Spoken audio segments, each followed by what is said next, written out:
So bali guys, napakita ko po sa inyo yung ating Bacoor project. Kung tatanungin nyo po ako kung magkano po inabot, i-message nyo lang po ako. Ayan, thank you po. Hello po, good morning. Ayan, laruin na lang po natin itong ating vlog para lahat po masaya. Ito po yung Bacoor project po namin. Siguro po mga around March 2024, nag-ocular visit po kami dito. Tapos November na po kami nag-start. Ito pong video na to, ito po yung ocular visit namin ni Ray.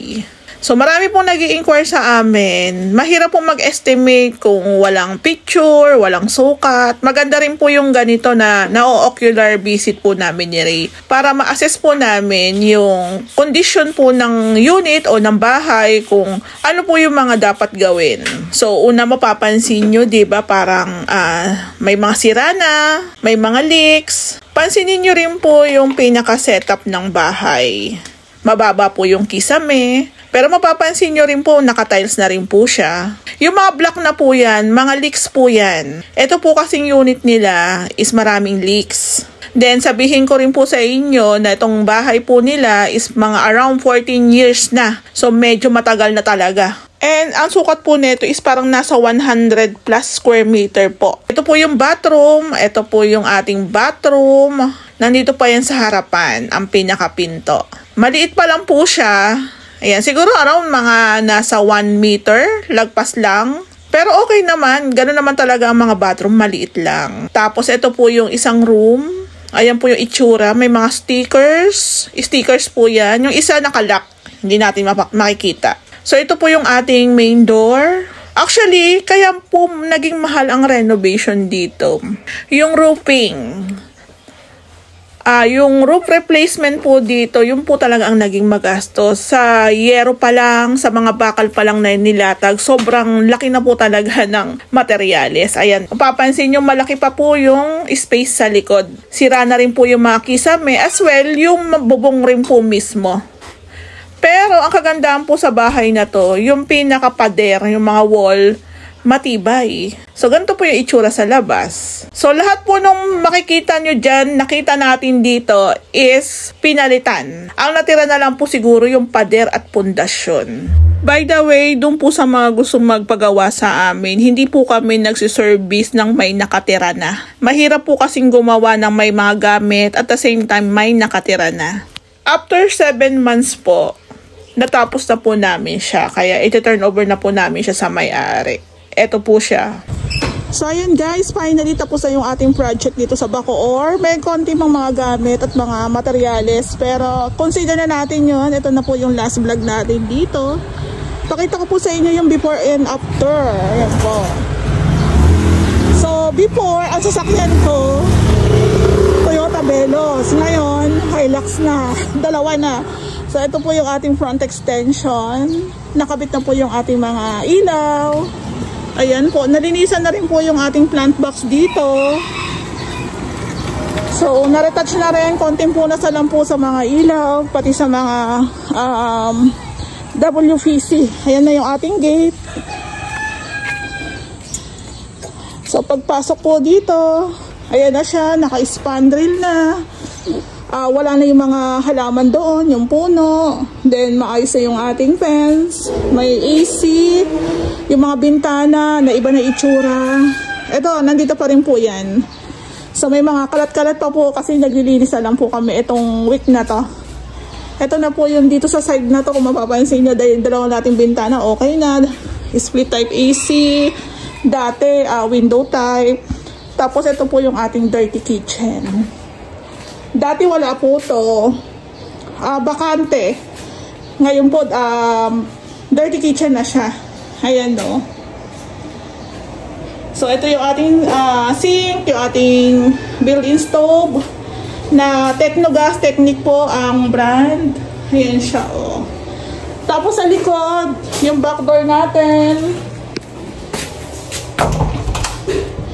Ayan po siya, o diba? Andun pa rin yung ating tangke. So ito po, naurong na po dito. Meron pa rin tayo dito ang open area. Ayan, ang taray po, diba? So guys, ganito na yung itsura niya. Meron tayong sliding door dito. So nakatiles na po dito sa labas. Retouch na lang po ang ginagawa. nagkaroon na rin po tayo ng mga deco stone na design dito na nagdagdag ng paganda dito sa ating bahay. Ayan. So, dito po, andito pa rin po yan. Yung inuupuan ni Bayaw, ayan, nandiyan pa rin po yan. Tapos dito nagkaroon tayo ng high ceiling. Yung dating bubong lang dito, tapos doon open, naka-spandrel na. Yung ating, tawag dito, yung screen door po natin na medyo luma na noon, itong ganda na, diba? Tapos yung mga pinto natin, ayan, no, pang mayaman na siya. Tapos pasok natin sa loob, ito na po itsura. So may mga gamit na po kasi, naglilinis. So kaya naman pong pagandahin at baguhin yung luma na bahay. Pero syempre, nakadepende po yan sa budget. Ayan. Actually, ang materialis po ang mataas dito kasi from bubong hanggang sa mga nakikita niyo dito sa loob, binago po talaga. Ito po yung kwarto dati. Ayan o. Ayan po siya. Ito naman po yung ating second room. Lumawak na siya. May split type AC na rin. Ayan po, naka PVC panels. Sarado po to dati, pero may access tayo sa bathroom. Yung dati pong kwarto doon, wala na. Bali, dito po yung kanilang TV area. Ayan siya. So, dati, ang dami pong leaks dito. Ngayon, 7 months ginawa. Nawawala. 7 months po siyang ginawa. Wala na po kaming ma-witness dito na mga leaks. Ayan. So, yung ating kitchen, ito na po siya. Tumaas na yung ating kisame. Ayan po. Testing. Ayan. So, lahat na po na ikabit na ni Ray. Pati rin po yung sa heater na lang. Yung sa kanan, okay na. Yung binili namin kahapon sa Wilcon. Tangke na lang po ang kulang. So, bali guys, ganito po yung setup dito. Yung ating lababo, yung ating gas range, yung ating washing, din yung ating laundry storage. Ayan po.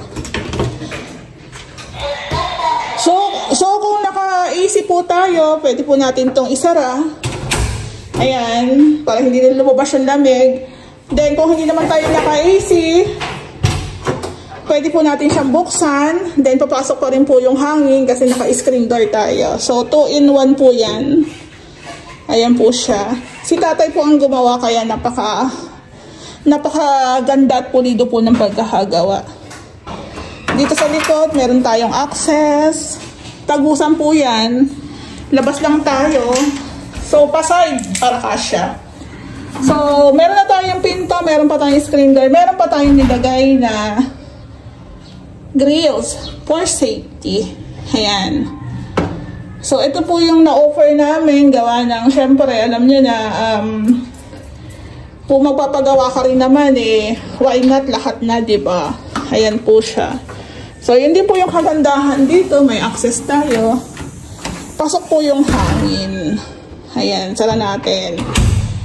So, dito si Ray, inaayos na lang din po yung ating heater. Kahapon, in-install niya po yung ating mga ilang accessories. Tissue holder. Yung heater, yung towel hook. Bayan, ayan. So, inaayos na lang po ni Ray yung ating heater. Yung ating salamin na pang mayaman. Ayan po. Sa Wilcon, binili 2,400. Press mo lang siya dyan ng ganyan. Then, pwede po siyang maging tricolor po yan. So, ang galing na goods. Ayan siya. Oh. Ayun. So, guys, okay na siya. Doon kina ma'am tsaka kay sir, maraming pong salamat sa pagtitiwala sa Ray House Makeover. Katulad po dito sa bahay nila, ma'am,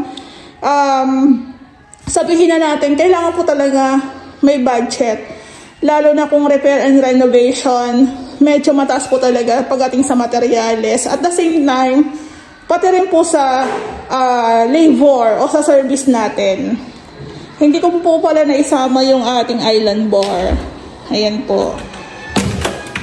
Dito po kasi wala na tayong mailalagay kasi maliit lang po yan. Ilalim ng lababo, ilalim ng kalan. So, dito na lang po siya. So, parang 2-in-1 to. Kasi pwede mo siya maging bar counter. Ayan po. Since malaki naman po yung bahay, so okay lang. Maganda rin po to kasi movable po siya. Pwede mo siya kung halimbawa, let's say gusto mo ilipat sa labas, pwede kasi may gulong po ito. Ayan. Naka-fluted panels din po yan. Tapos ito po, oh, ang ganda rin. Dito yung dining, so meron silang malaking mirror dyan. Ang ganda. Ito, try natin. So dati mga wala to, di ba? Ngayon, no? Ay, dito pala yan sa ilalim. Ayun.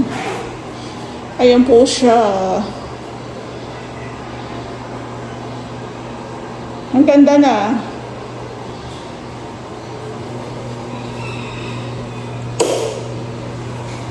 Since tapos na po itong aming project dito, nagpapasalamat po ako sa buong team ng Team Ray House Makeover na naglaan ng dugo at pawis dito.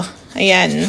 So guys, kung gusto nyo ng siguradong gawa, dapat meron po tayong pangmalakasang budget. Andito na po yung tamang kontraktor na sa inyong harapan na po. Kung hindi pa po kaya, ipon lang. Ganun lang naman eh. Sa amin po, marami pa kaming nakapila. So, pila-pila lang po muna tayo, diba? Hanggang makaipon tayo ng sapat na budget para sa ating renovation. Ayan. Thank you po.